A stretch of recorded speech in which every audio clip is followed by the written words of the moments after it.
single-family residential to C3 heavy commercial zoning classification in the city of Stockbridge, C2 general commercial zoning classification to allow for future commercial use of the property. No Pacific Development Project is proposed at this time. Applicant Nathan McGarity. The property is located in land lots 50 and 79 of District 6 in the unincorporated Henry County and contains 2.63 total acres of land. And once again, parcel 071A010880003. 0.58 acres. Henry County zoning classification R3, single-family residential to C3 highway commercial. Parcel 071A010890000 contains 0.53 acres. Henry County zoning classification R3, single-family residential to C3 highway commercial. Parcel 071A0109000 0.72 acres, Henry County zoning classification R3 single-family residential and C3 highway commercial. And parcel 071A010910000 0.79 acres, Henry County zoning classification R3 single-family residential. Mr. Anderson, please. Good evening, Mayor. Gordon Linton, Senior Planner on my staff, will be presenting these items. All right. All right, Gordon, have at it, sir. Yes, sir. Thank you, Mayor. As mentioned, my name is Gordon Lynton, Senior Planner for the City of Stockbridge. I'm here to present the cases for Annexation 24-01, CP 2404, and RC 2404 for the parcels located on the southeastern corner of Patrick Henry Parkway and Holly Road. So the applicant is Mr. McGarity. The owner is Holloway Jodico Property Partners, LLP, Sadie B. McGarity, and Nathan and Etel for parcels 071A01080 and 071A019,000 and 071A1091,000. The number of acres is 2.6. The address is located at the Patrick Henry Parkway and Holly Road. Currently, the properties are vacant, and they have a county land use designation of low density and a land use zoning of C3. And this is these are the 4 parcels located. The key points for the annexation is that it was contiguous with the 77 and 87 Holloway Road, which is further up north, and that was approved last year. And it was by Holloway, 25 Holloway Road, which is to the east. And staff recommends approval for that. And this is the presentation for CP 2404. And this is to assign the future land use designation of high density mixed use once the properties have been annexed into the city. And this is the definition for the high density mixed use, which is intended for commercial areas located around the major intersections, future development and redevelopment, which should focus on making these areas more pedestrian-oriented, and is characterized by mixed-use developments incorporated mostly commercial with some office tenants and high-density residential uses. The area this will allow for larger than 3-story buildings, combining street-level commercial, retail, office uses with the other stories accommodated offices or lofts, apartment, or condos. And this is the surrounding land use designation. You have properties to the north, which is Henry County, high-density residential, as well as Stockbridge. Properties to the south, which is mixed use. Properties to the east, which is low-density residential. And properties to the west, which is mixed use and high-density mixed use. And staff recommends approval for the comp plan. And the presentation for RC 24-04 is to assign the zoning district of C2 once the properties have been annexed into the city limits.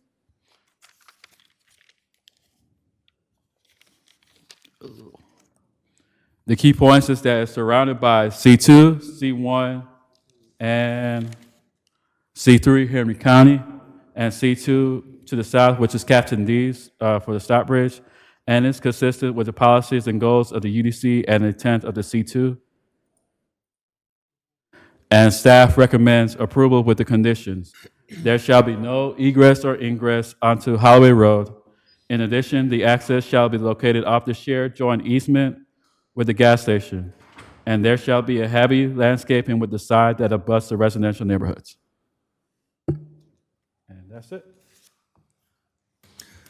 All right, so what, Ann Fields, 329 Chase Marion Way, McDonough, unincorporated Henry. In regards to Comprehensive Plan Amendment CP 2024-04, I'm not understanding, as Ms. Gant had mentioned, took the words right out of my mouth, and thank you. Why pass this approved comprehensive plan if we do not know the intentions here? It seems like a head start towards a disaster that would impact our housing values, very possibly, and have a negative impact on our housing values. And in regards to the rezoning RZ 2024-04, again, we don't have the intended use or development for this development. We would like the opportunity to see what the development is and how this is going to impact our neighborhood. We also need counsel, and of course, you're all very aware of SPLOST, and I fought very hard to get the widening of Patrick Henry put into this SPLOST 6 for our district in Henry County. And thank goodness it did pass, because we desperately need the widening. So right-of-way, as we know, is included in some of the developments, but there still isn't a master design for the intersection of Holloway and Patrick Henry. And right now, we don't have a three-way stop, which is becoming evident that we're going to be needing this three-way stop. As you come around the little bend and you hit the Holloway intersection, it's so bad right there, and it's just getting worse. No traffic study is going to peg for when Bridges is fully developed. And each time they open a new store, we're seeing more and more traffic increases, and it's becoming increasingly dangerous to get out of Holloway. So I'd like you guys to consider also any right-of-way necessary to do a roundabout eventually during the widening, and that'll be done during design, which is seemingly so far off, but we want to make sure that those setbacks and any public use right-of-way sidewalks and so forth consider potentially losing a piece of the corners if is necessary, but we wouldn't know that until design phase. Okay, so that's the only commentary I had. I just don't feel that you should be voting for the comprehensive or the rezone right now. We don't know what you want to put there, or the developer wants to put there. Thank you. thank you. Next individual, please, name and address.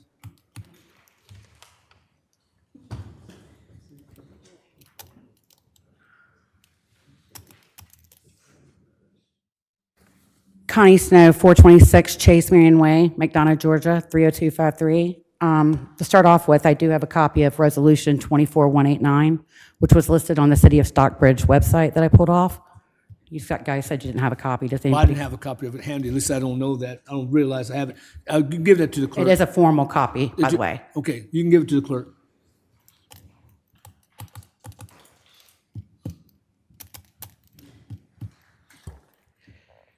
I'm obviously against all of these, against the annexations and the changes in the zoning and whatnot. I second everything that Ann says, and I'm also speaking on behalf of all the residents in the Eagles Crest subdivision off of Tunis Road, Meadowbrook, and Holloway. Going back to what Ann said, we don't even know what's planned there. There's about 5 homes that are on Holloway that this development, whatever it's going to be planned is going to be damaging to them. This is a public safety nightmare for us. I've mentioned multiple times that this is in walking distance of 3 schools, 3 public schools, a daycare, and a private school. In all honesty, I thought SB 612 was given to Stockbridge the ability to build and improve on a city, but instead has been used as a legal tool for hostile annexations, leaving my area vulnerable to having our livelihood crushed through the disintegration of our property values, as well as creating a public safety and welfare concern. All of this development is going to strain our water and our sewer systems, which is evident based on the last special called meeting last month for Henry County. Our water authority is struggling to keep up. We have over 15 schools failing. Our roads are not ready. Crime is skyrocketing. And this whole thing is going to be a public safety nightmare for us in that area. What I don't understand is why the county was all for trying to reverse these 2.6 acres. I think it's kind of like we've become a ping pong ball in this whole game of annexations thanks to SB 612. I'm not sure what the ultimate outcome is, but I hope today that you guys do not approve this, because at some point you have to give us citizens a chance to recover from what's going to happen to us before you keep approving stuff. With that being said, that's all I have to say tonight. Thank you.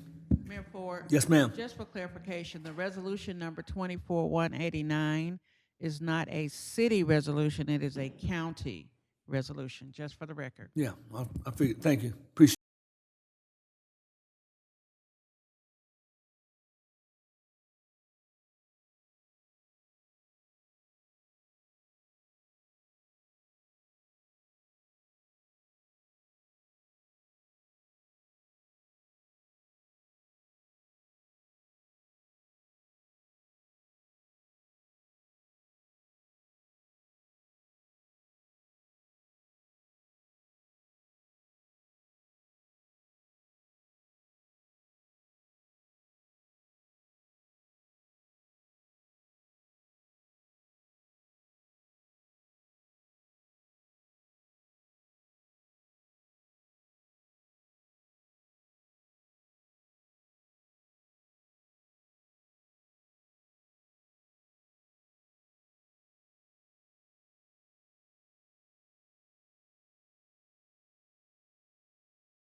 Once again, good evening, Mayor and Council.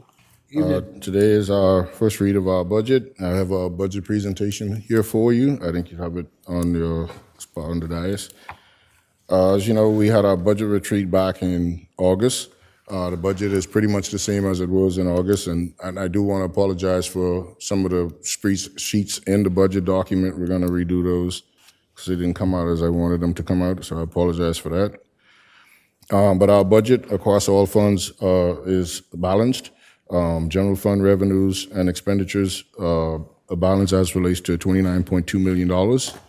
And our total overall budget is $0.1 million as part of our enterprise and our general fund. So our budget is balanced.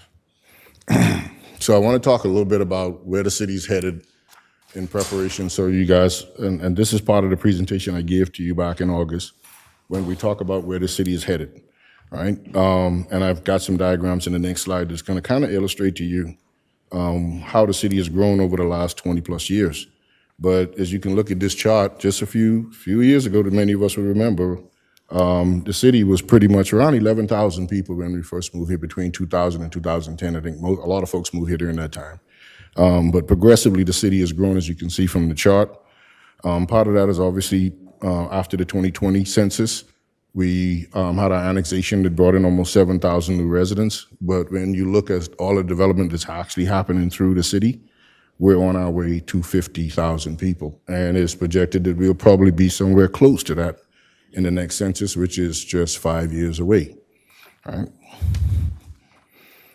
So when you go back to 1996 and you look at what the city was back then, you can kind of still see some of the concentric central circle, which is literally 3/4 of a mile from this point around. That used to be the original city limits. You can still see some of it in this diagram in 1996. A lot of the areas that you see there, incorporated areas along Monarch Village, where Monarch wasn't built in 96. It was just under construction, starting to get under construction in late 96, 97. And was probably still under development to some degree. There's still lots left in there. But in 2009, between that time period, the city grew, in the area in yellow is where the city grew. And then in 2024, we had the annexation that pretty much tried to round out the city as best we could. And you know that area that's missing is the area literally in the Eagles Landing Country Club, where some of it is actually in the city and some of it is not. All right.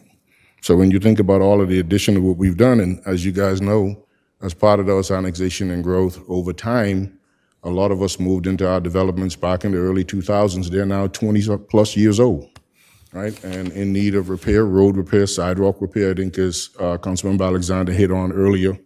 And now we have our police department, additional areas for police protection. So some of the challenges that we see moving forward, obviously, we're going to have increased demand on our public safety as we continue to grow with more people and more area. Even as we redevelop some existing areas where population is going to start to increase, you're going to see additional need for us to obviously continue to grow the force to a point where we can make sure that our level of service is on par with our national standards. Most folks might not remember, but just recently, our police department was state certified, which is a huge deal. There aren't that many certified police departments in the state of Georgia. And our chief has got a goal, and that is to be CALEA, which is nationally certified. All right. I've had the pleasure of working in 2 jurisdictions that actually had national certified police department, the city of Griffin and the city of East Point. All right. Demands on our public works as we increase right of way, built new roads, build new sidewalks. You just talked about that and where we're headed and how we're leveraging our funds to make sure that continues to happen, and the upkeep of our water sewer infrastructure is part of that, and how do we maintain stormwater, which is a huge issue as we continue to grow. Balancing pretty much new development, which some of the opportunities, right? New development bring increase in our tax base, which is obviously one of the byproducts of development, and we see some of that happening in our numbers as we continue to grow. We brought on the Bridges at Jodico development, and Costco is going to have a huge impact on our sales tax, obviously, for the amount of volume of work that they do over there. Sprouts is going to be opening, if I'm not mistaken, grand opening is later this week. Friday morning. Friday morning. Sprouts will have their grand opening, so we'll have our first organic grocer in the city of Stockbridge, which will be another big revenue generator for the city, and hopefully we'll be able to get one of those other entities that folks like, which is Whole Foods or one of the other ones that might want to decide to come down to the city of Stockbridge. All right, so those are some of the opportunities. We have opportunities around redevelopment. As you know, I mentioned at our recent municipal meeting where we talked about what's happening in Stockbridge, and I made the I asked the question, what city do you know that's almost 40,000 people with 8 buildings in its downtown? Chair Harrell said Stockbridge. She's right. Right? Most cities that are our size, when you go into their downtown, they're vibrant downtown. So as you guys know, we've been working to get our downtown redeveloped. So that's a wonderful opportunity that lays ahead of us to provide new housing opportunities, but also new downtown retail, restaurant, shopping opportunities, live, work, play here in downtown Stockbridge to go in line with what we've seen in the public side of the investment.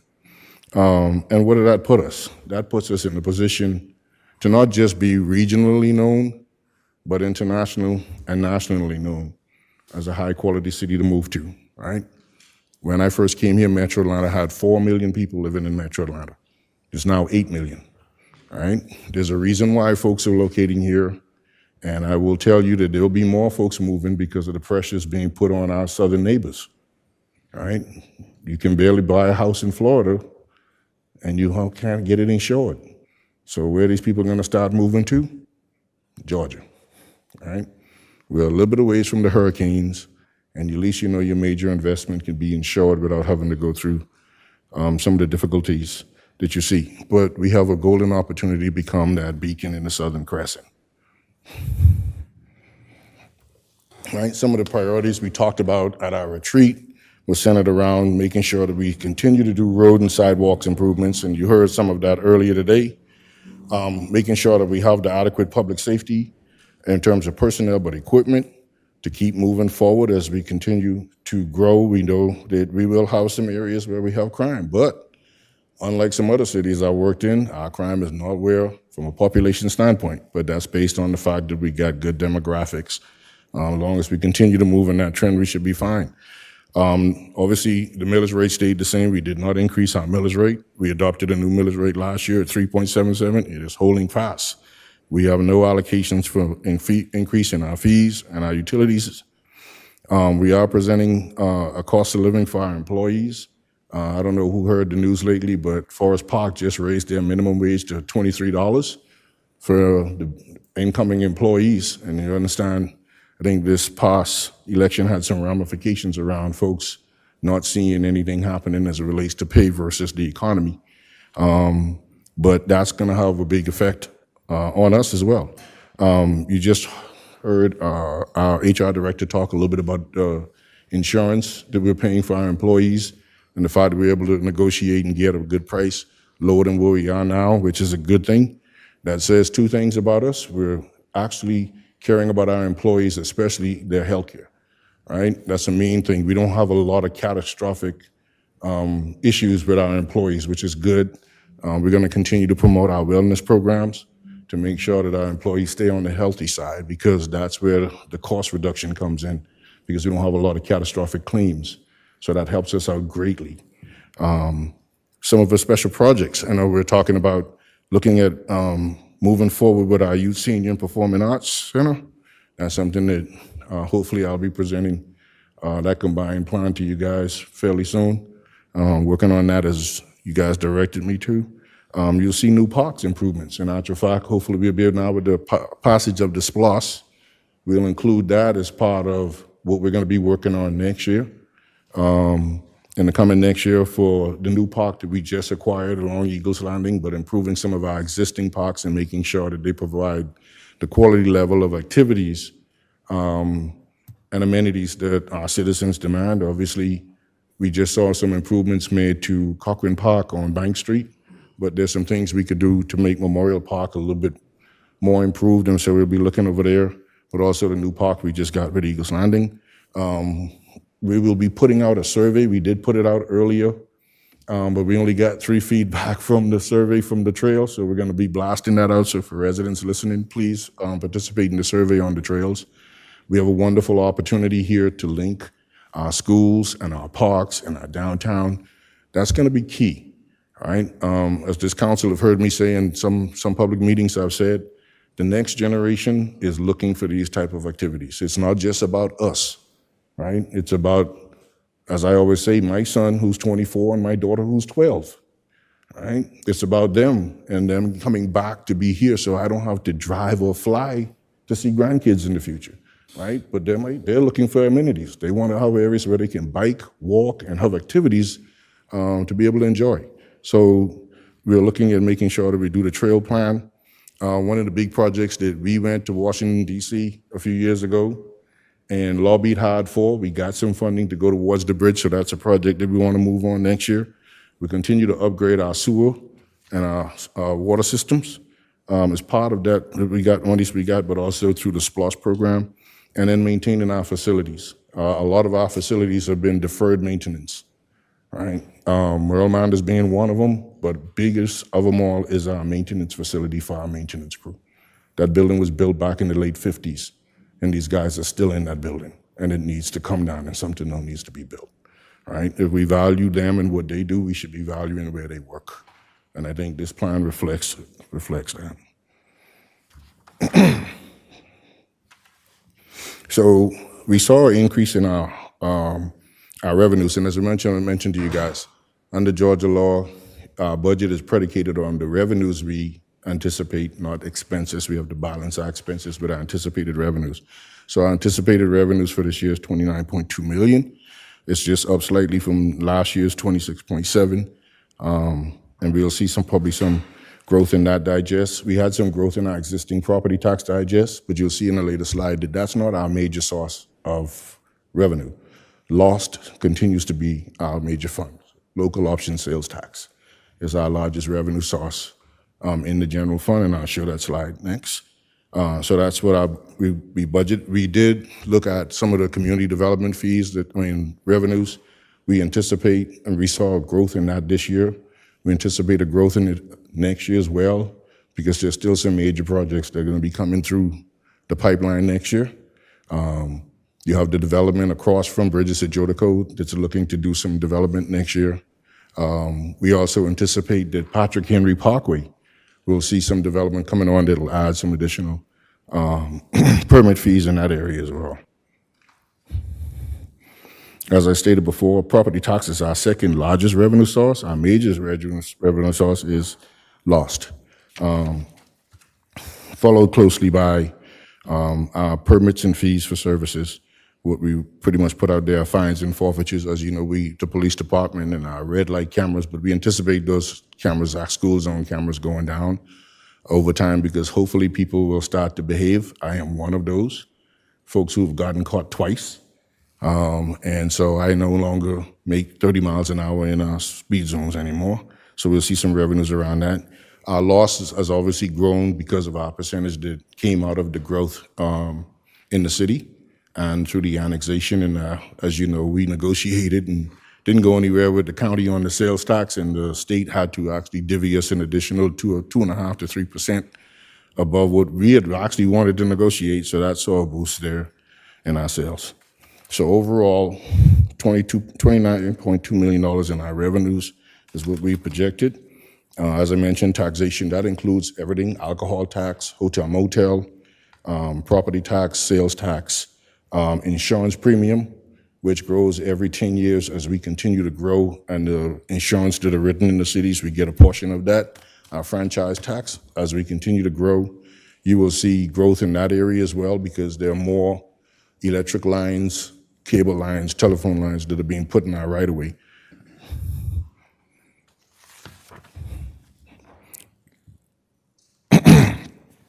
So overall, as I mentioned, our expenses on our side is balanced with our revenues.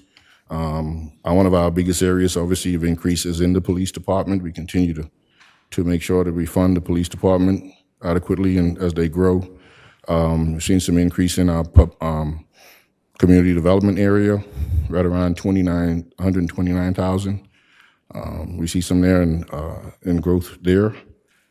In terms of expenses, finances, we've got to add a few people in that department as well, and one of those are predicated on us running tax exemption.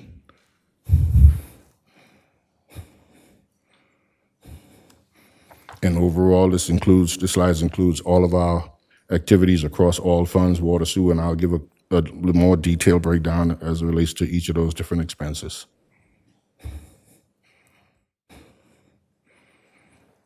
So as we talk about our expenses, obviously our police department is our biggest investment. As you guys know, staff, material, and equipment makes up the police department, with Public Works being the second largest. Those are our two largest departments in the city. And those are the ones that take the most weight as it relates to expenses. And nationally, we're still under the national model when it comes to funding police. So most police departments public safety is usually in the 55% range of most folks' budgets I've worked on in the past. So this gives you an idea of our police department. We started half of the year with the police department back in 2022, and we've got some funding from the feds as part of the COPS grant, and we've offset some costs there.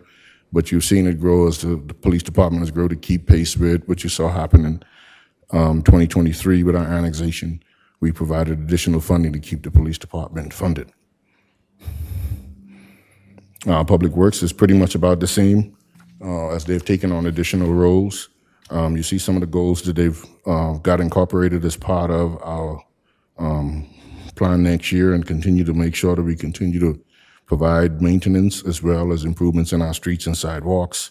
Lights has become a major issue for us as well.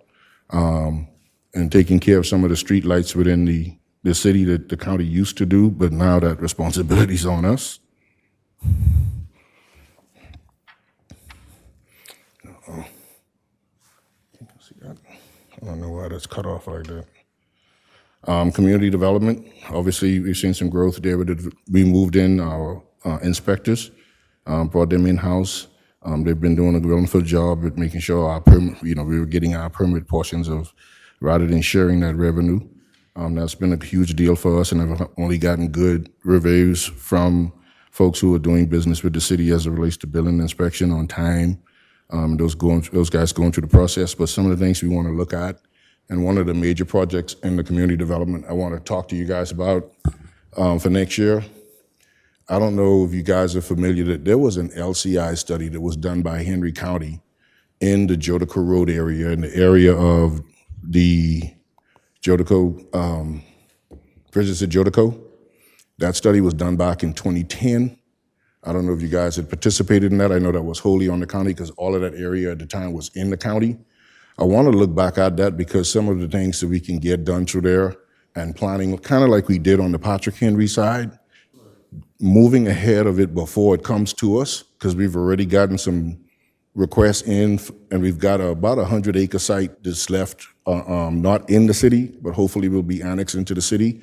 And that way we'll have both corridors on either side of I-75, but we want to jump ahead, go back and look at that LCI and see if the county will work with us to see where we can make some improvement on that document, because for the most part it has sit dormant over the last 14 years.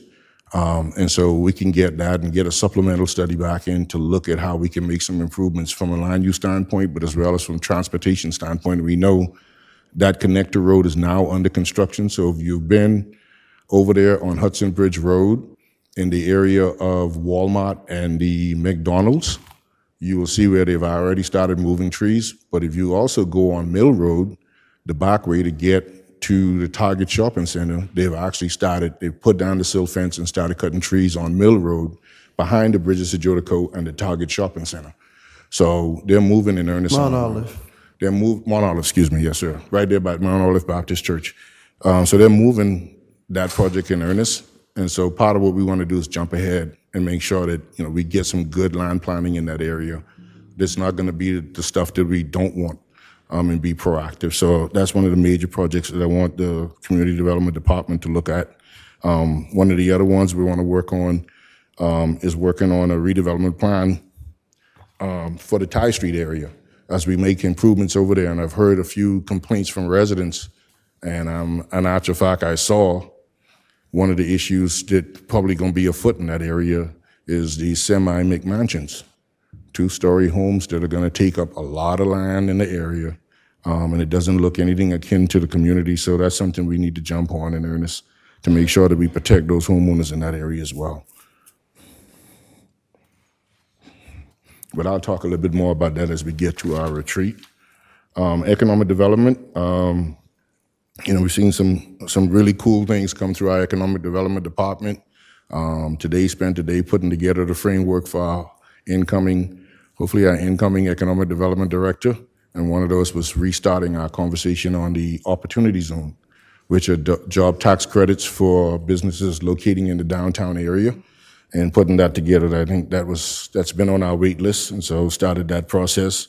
So all he has to do is continue moving it forward. So that's going to be a key thing for us. We're now in the process of doing our fabrication for our wayfinding signs, so you'll start to see some of those guys coming out the woodwork around the city before the end of the year. In the beginning of next year, we'll start to see that project. And thank you once again. We had that as part of our SPLOS project and our SPLOS, and that'll set the tune for what you see going on in the city. Obviously, we're still having our conversations with the county on the TAD, and I'll be meeting with the county commissioners this week. I'll be in a bunch of meetings with each one of those county commissioners. Thank you, Sherry Matthews in the county, and thank you, Chair Arell, for setting up those meetings. So I'll be meeting with those folks this week, and hopefully we are on their agenda for them to approve the intergovernmental with them. And based on my conversations with the school board, if the county approve, they'll move in earnest.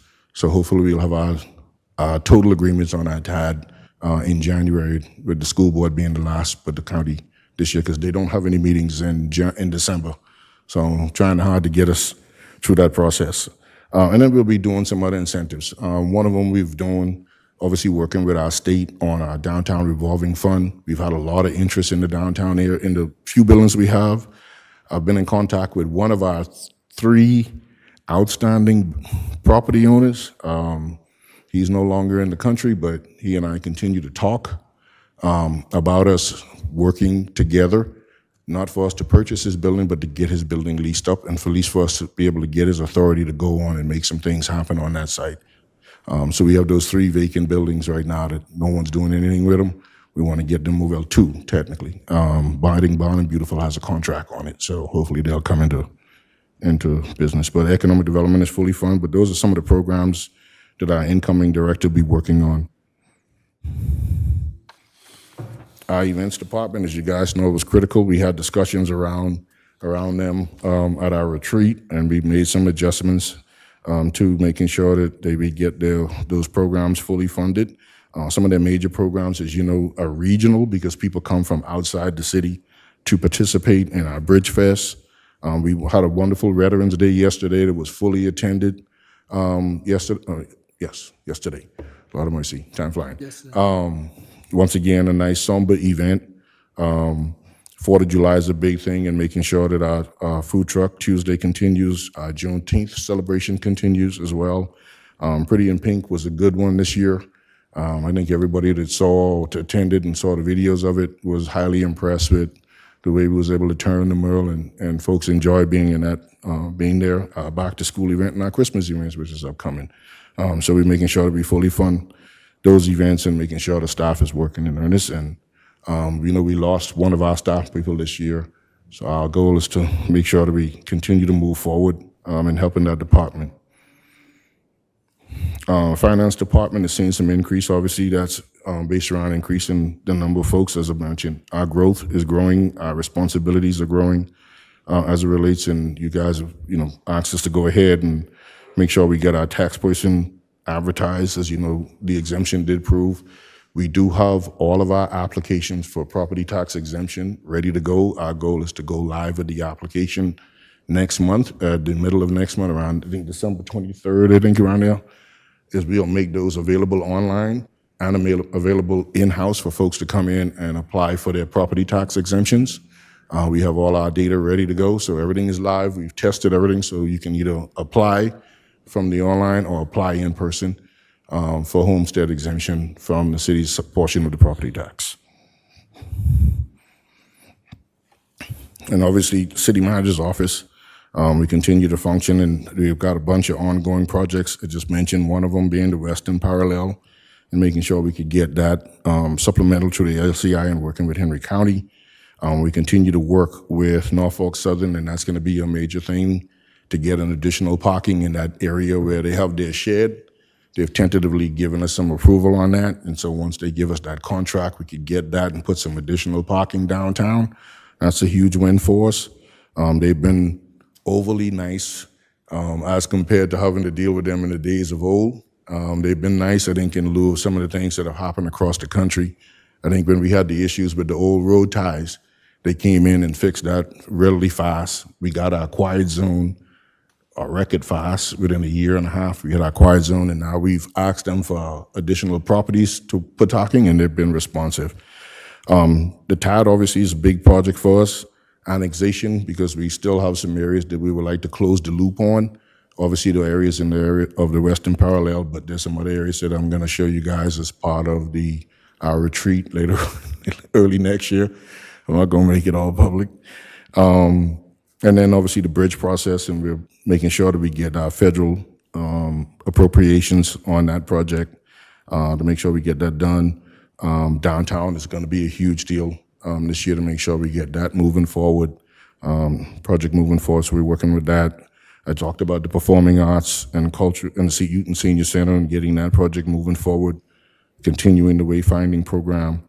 And then one of the things it's going to be looking at is moving forward on making our city app a little bit more robust than what it is. I know we have two. I think we only need one. So I'll be presenting that to you guys as well. That's going to be a huge deal for us. I think we have 16,000 people on there now. My goal is to get it to over 30, all right? And that's going to include trying to get a lot of the kids involved in downloading the app for the city. Utilities, water fund. I don't know why I'm not saying that. Sewer department, relatively, we've stayed put with that. Presently, we have 5 employees. Our goal is to get to 8. We're approved for 8, but we've had some issues in trying to get new staffing in. We just got a new person recently, but making sure we get a fully funded department. They're going to continue to work on our Water First program. That is going to be a huge deal for the city if we become Water First designated. Let me explain what that means. If we go on any state grant, that state grant will give us a percentage off of what we have to pay back. So we have to go to GFA or any other state governmental entities for a loan or a program as such, we get a reduction. What did that mean? A few years ago when interest rates were around 2%, that meant that you had a 1% loan had we been state designated, all right? So we had to that's free money, all right? That is free money. So making sure we get that done. Replacing some of our existing water infrastructure is going to be key because a lot of our redevelopment is geared in the area where we have existing infrastructure in place, right where we are, right? As you know, the further out you go, you're either on Clayton County or you're in Henry County. But the core of the city is on Stockbridge Water and Sewer. So making sure we get those programs up and running. The sewer department is the same. Right now, they're pretty much fully staffed and moving forward on a lot of their programs. And we've offset some of our costs there with our federal grants that we've gotten, and obviously SPLOST is going to continue to help. Our goal is to develop a sewer master plan, look at our infrastructure, geolocate a lot of our infrastructure, especially the new stuff that we got in from the county, and making sure we coordinate with them on that, and then doing phase 1 replacement on our clay pipes. So there's 2 things we could look at when we look at that. We did this in McDonough, where they did the wrap. I don't know if you guys have seen, and hopefully our Public Works Director give you guys some camera view of what some of our pipes look like. This has been in the ground for a few years. They originally was about this big, and stuff is going through it on that much volume, all right? So some of the stuff we've got to replace, and in some cases, those clay pipes are gone, all right? You just have a hollow out area that's working. If you've ever seen that, sight to see. Stormwater is going to continue to be an issue for us, obviously, as we continue to grow and how we manage that. That's going to be done, obviously, in conjunction with our adjacent neighbors with Henry County, but making sure we keep our high level there. We've got 5 employees, but we need to get ourselves in line there because that's going to be a huge area. And part of that is the education side, educating our kids the importance of stormwater, the importance of not throwing papers on the ground, because we throw it on the ground, where does it go when it rains? It goes in the storm drain. 1 paper plus 2 paper plus 3 paper equals a dam. And what happens is that stormwater facility gets clogged, and guess what? It backs up on the street. And now you have a potential issue because the car is going to hydroplane because folks go through water sometimes like they don't realize that there's water there. So making sure we continue to do that. Master plan, obviously, that's part of our facilities, and going there and continuing to move forward on our state, meeting with the state annual 50% infrastructure inspection requirements. Sanitation, obviously, is a key one for us there. We obviously, this side of the house is privatized. Most of us, when we moved here, remember the Herbie Kirby's. Those days are gone. But the little Herbie Kirby's used to come down the neighborhood, and the guys used to come through on the trucks. So it's all privatized now. But one of the key things we want to do, obviously, is going to be looking at the transfer station and getting that closed, and how we integrate that with Memorial Park. As you know, to get into Memorial Park right now, you've got to go in the neighborhood to get into it. But having an access point off of MLK Heritage is going to be a huge deal for the use of that park moving forward, and when we improve it, because now you don't have to go into the neighborhood to get to it, causing a lot of congestion issues that I think the community sees when they have large events there. We'll have enough dedicated area for parking, folks to be able to carry stuff across, because there is a creek in there. I think that's Reeves Creek, Mr. Thomas. I don't know if that's Reeves Creek that goes through there, a portion of it. We'll have to cross that, but at least we'll have additional land to provide for parking area and all of that for folks to be able to truly enjoy the park and have it accessible without folks going through the neighborhood and destroying the community. And that is my budget presentation. As I said, the numbers that you guys saw back in August has pretty much stayed the same. We made some adjustments based on the comments we heard at the retreat. But the budget is pretty much what you guys saw when we presented it to you back in August. Thank you for the presentation for the first Sir. read. And we'll be doing one more presentation, and hopefully, sir, and I got some comments, we'll make sure that those budget books get changed so you guys can be able to see, because I got a problem seeing them. Yes, sir. Any other questions, sir, at all? You good? Anybody has any questions? Yes, ma'am. Go ahead, please. Mr. Gardner, so I participated in a municipal law class with GMA just last week. They talked about the regulatory fee calculation. That's HB 461, effective July 1st of this year. 451 or 581? Forgive me if I'm sorry, Is it 581 or 450? HB 461, 61? regulatory fee calculation. Okay. And forgive me if I'm off base, but according to my notes, it mentioned about revising the method for calculating regulatory fees, specifically for building inspection fees. Are you aware of that? No, ma'am. I'm more aware of the other one, but I did not hear about this one. I'm not shocked that that happened, but yes, I'll make sure we get into it with it. I don't know what the impact is. I just know that the calculation is different. Yep. So can you look into that? We will definitely look into that. Thank you. Yes, ma'am. I appreciate it. That was it. And also remember, guys, the biggest thing that we're going to have upcoming is going to be obviously the impacts of 581. As city and county managers, we're meeting as a group to kind of discuss that, because that's going to have a huge impact.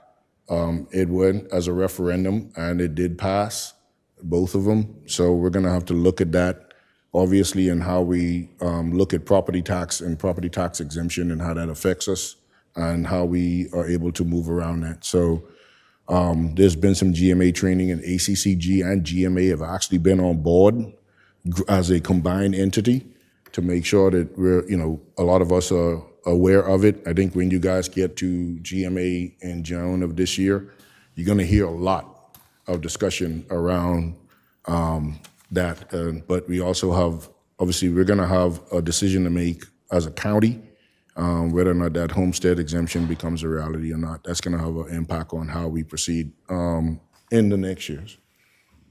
Oh, yes. Yes, ma'am. One more question. I know you mentioned that adjustments were made based on the retreat and our discussions regarding the city events. Looking at what your draft budget shows, it doesn't look like much of a change was made here.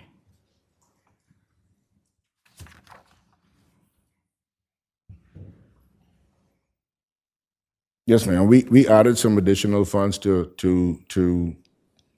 the events. I think that everyone had wanted us to see some things happen.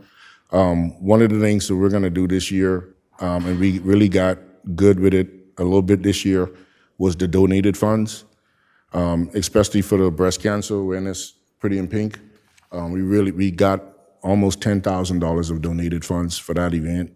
That's something that I think we need to continue to do to offset some of the costs, and the staff is invigorated to make sure that that happen. And I will tell you that those two vendors that gave to us are committed to giving to us again this year. So we're looking to offset that. And if we see any changes, obviously we're going to come to the council and let them know if we see anything's happening. But remember, we had the discussion around, especially some of the events where we're doing concerts involved with them, is that, using that facility brings a cost with it. And how we adjust towards, those costs is going to be key for us. So it wasn't a huge increase, but it was not where what you guys saw at the retreat. That's true, but still, we know that city events is completely separate from the concerts and the amphitheater. But part of, However, just looking at year over year since 2022, and I don't know where that $700,000, are these what was budgeted for each year, or is that what we actually spent? those are what our budgeted numbers were. And as you know, some of the events, we actually piggied with the amphitheater on a few of them because we didn't get good ticket sales, but we transferred some of those over to our city events just because we weren't getting any ticket sales on a few of them the last few years. But I think one of the key things that we got from out of the retreat was, we're not going to be going after B-listers for all three acts or all two acts at any one event that was pretty much killing us. Okay, you're talking about concerts. That's completely separate than city events. That's what this budget covers. So let's stick with city events. I am. Not concerts. Let me be clear. Your 4th of July, you have a concert that's free. That's a city event. That's a city event. That's what I'm talking about. Okay. Right? You have one at Juneteenth, where you have a concert. That is a city event. City event. That's what I'm discussing. City event. Right? And then we have one at Bridge Fest. I think what we saw was, and what you guys saw was, if we look at doing a bunch of B headliners, that has an impact on what it costs. And so before I walked off the stage at the retreat, I said, give me some better directions, and you guys did. You said, Mr. Gardner, we're fine with at least having one B person, and I think, let's say, for instance, Bobby Valentino, and then I said, well, okay, the next act's gonna be Grits and Jelly Beans or whatever that group is. Remember, I think, excuse me, guys, if I got your name wrong, right? But that's where we're gonna be at. It's not gonna be Bobby and somebody to B or C-listers that was rising the cost up. And I think when we looked at it and went back and made some of the adjustments, we were like, okay, that helps us reduce the footprint, because the other side, and I mentioned this to you guys, for those 3 areas where we are utilizing that facility as for the free citizens concerts, there are hard costs associated that we just can't get around. Public safety, you still got to have people here. Parking, you still got to have people here. So the use of that building comes with some structural costs that we just can't move around.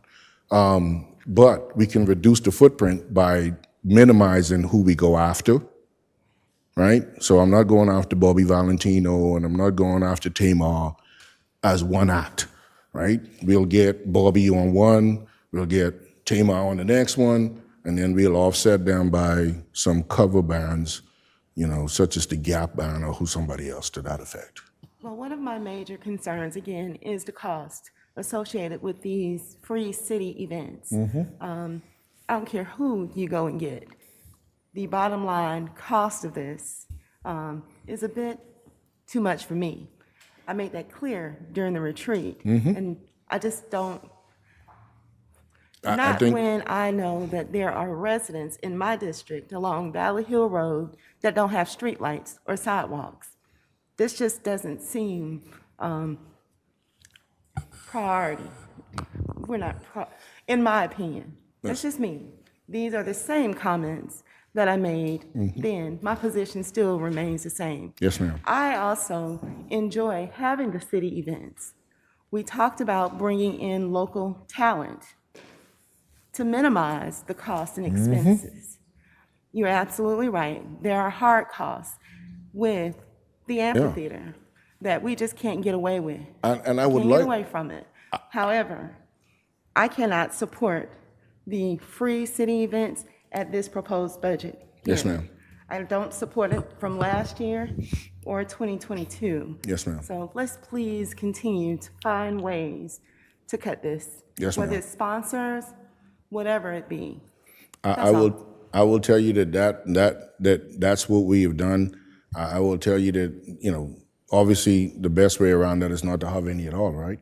But then that changes the characteristics of what a lot of residents here have come used to, right? So the other side of that is you can either move location that reduces the hard costs and just put a stage back over at Clark Park and do it that way. That reduces your hard costs altogether, but it reduces the amount of people who could have that experience, obviously, because now we're using this area as one of the major areas to showcase. But yes, I mean, we'll continue to look at and go after major sponsors to help us offset, even for the city events, to offset our costs. I think that's critical that we do that, and you guys have heard me say that. But I thank you guys for recognizing that we need to look at changing the acts, and I look forward to seeing Grits and Jelly Beans and the rest of them guys in the future. Yes. All right, any other, go ahead, sir. Yeah, let me ask Mr. Gardner, the budget is, you have presented a balanced budget, is that correct? Yes, sir. Okay, you anticipate that the revenues and the expenses, we are seeing growth yearly over Yes, sir. year in revenue, a tremendous amount with the amount of annexations we've done and growing the pie significantly in terms of population. As you have indicated, we're closing in on 40,000, and we will probably be closer to about 50,000 in the next 4 or 5 years, because we already know that there will be millions of more people moving to this particular area within the next 10 to 15 years. Is that correct? Yes, sir. And one of the other things I mentioned to you, council, was back in August that interest rates would fall in the last quarter. They have. I told y'all that interest rates will fall again in the new quarter, and I think you guys, if you've been paying attention, the Feds is anticipating that regardless of who got elected, right? There had to be brakes put on inflation, and part of that was at some point you would see interest rates go down. What is that going to do? That's going to put a run on housing, because one of the things that has been stopping housing sales to some degree has been the fact that interest rates were high, right? Over 7%, right? When I bought my first house here in Stockbridge, my interest rate back then in 2000 was 6.875. Right? And anybody who bought a house around there, that's pretty much where they ended up, right? We had a chance to refinance when interest rates fell in 2000 after the recession, and then interest rates went down again in 2021 to right around 2%, right? And so for us who took advantage of that and refinanced or bought a home at that time, you locked into a cool rate, and don't sell your house unless you're sure. Don't, you'll be upside down, right? But we've seen home price rise, and House Bill 581 is a response to that, because as we saw prices continue to go up, obviously the valuation of your house, even if you kept the interest rate, the millage rate, you saw an increase in your property tax because your asset was increasing in value, right? I could tend to see that continue to happen into 2025 with interest rates falling back in the 4. By the end of next year, we'll probably be in the 4% area. There are going to be some things that might affect that, and I'll be quite honest with you. Go look around and see who's building houses. I think Right. what is really going on. So that might have an impact on what happens down Right, the road. I mean, certainly we The next year, anticipate. you should see values continue to slide, to go up a little bit.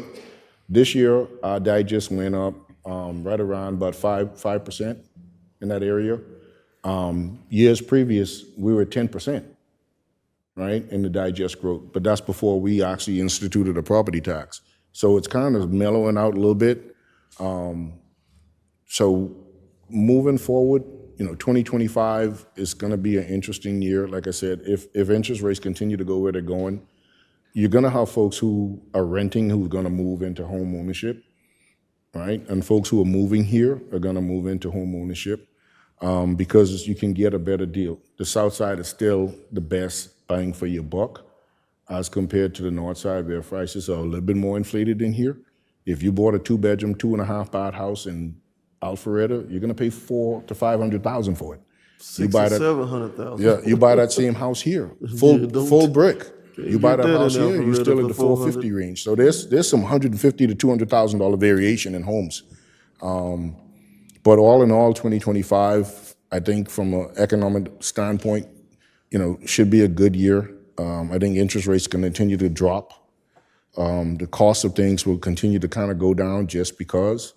The key there is making sure, as the Feds can, try to adjust to make sure we don't go back in the opposite direction, because on the other end of inflation is recession. All right, so they're going to balance that off as best they can to make sure. But I think 2025, we should see a really good year in 2025 in growth. As you mentioned, yes, all those developments that are happening, they give us automatic growth in our digest without us having to add a lot to them initially.